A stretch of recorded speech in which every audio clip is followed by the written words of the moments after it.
A new law that comes into force today will ensure every possible procurement dollar that can be spent in Ontario remains in this province. The new Buy Ontario Act sets out specific requirements for how public sectors are to prioritize Ontario suppliers. Stephen Crawford is Minister of Procurement. He joins me live now in studio. A pleasure to welcome you to the show, Minister. Thanks for making the time. My pleasure. Thank you very much for having me. How much of procurement dollars in Ontario are currently won by foreign suppliers?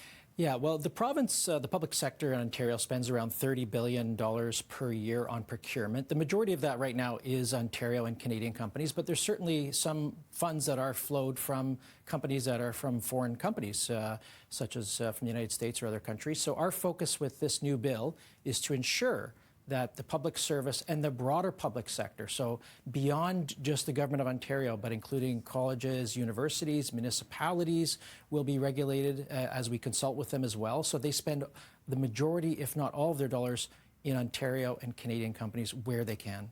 What does currently actually qualify as an Ontario business? Because the definition that is used by the province right now includes any company with up to 250 employees in Ontario. So how does this bill close that loophole in ensuring that you're not just giving contracts to those with domestic addresses, but then they're going to ship work out abroad? Yeah, that's absolutely essential. So this bill is going to go beyond just a company that has a flagpole with a Canadian flag on it and says they're a Canadian company when they don't have Canadian employees. What we're going to be looking at is beyond that to look and ensure that the supply chain and how that comes together is focused on helping and supporting Ontario businesses and Canadian businesses where we can't do Ontario.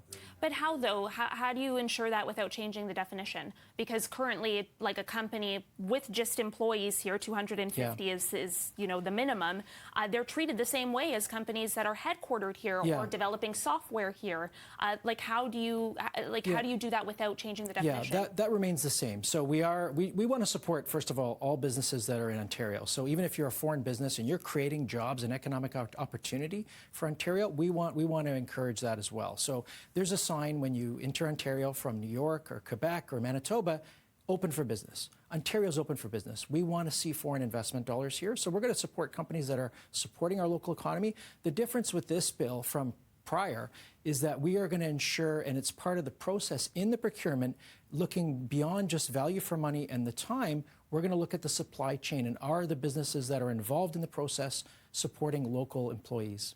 I want to ask you about our obligations under national and international trade treaties, because Buy Ontario still needs to be compliant with those. And in particular, I think of CETA, which broadly applies to the Ontario public sector. That would mean that really only a small portion of government contracts will actually benefit from Buy Ontario. Well, like I said, it's not just the Government of Ontario, it's the broader. This is the first time that we're going beyond that to the broader public sector and municipalities. Sector, these are still going to be smaller contracts.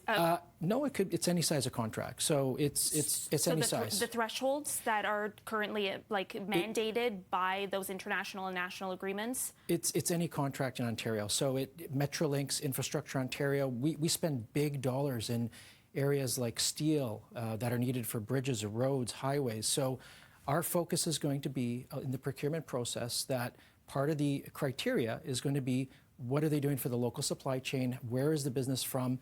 You know, for example, there's Canadian companies that may have a headquarters here, like you had mentioned, but they don't do any manufacturing in Canada or Ontario. We are looking beyond to see where the products are actually manufactured to ensure that our local folks here in Ontario are going to participate in the economic growth. So sorry, just a point of clarification. The national and international trade treaties that we're bound by mandate that contracts have to be opened up to the public if their value is, above a certain threshold.